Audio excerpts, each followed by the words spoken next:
এরপরে প্রশ্ন হলো, বর্তমানে প্রায় ফ্যামিলিতে বিবাহ ফ্যামিলি কিংবা প্রতিবেশীদের কারণে ইচ্ছা থাকা সত্ত্বেও যুবকরা দায়ী রাখতে পারেন না, ওনাদের কিছু নসিহত দিন প্লিজ। দেখুন, এটা ঠিক যে আমাদের সমাজে তরুণরা অনেক সময় দিনের পথে চলতে চায়, বাধা হয় তাদের বাপ মা, ঠিক না ঠিক?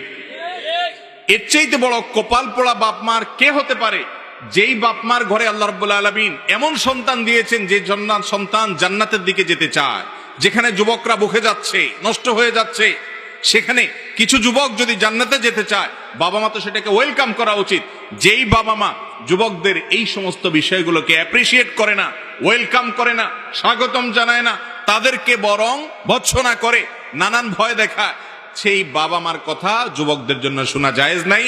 আর এই বাবা মা যদি অন্যায় নির্দেশ করেন, কিয়ামতের ময়দানে অবশ্যই আল্লাহর আসামি হিসাবে, আল্লাহর কাঠগড় আসামি হিসাবে তারা দাঁড়াবেন।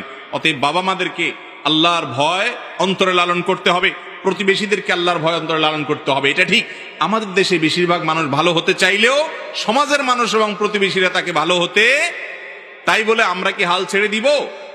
আমাদের শেষটুকু পর্যন্ত শেষ সাধ্য অনুযায়ী চেষ্টা করতে হবে। আল্লাহ আমাদেরকে আমলের তৌফিক দান করুন।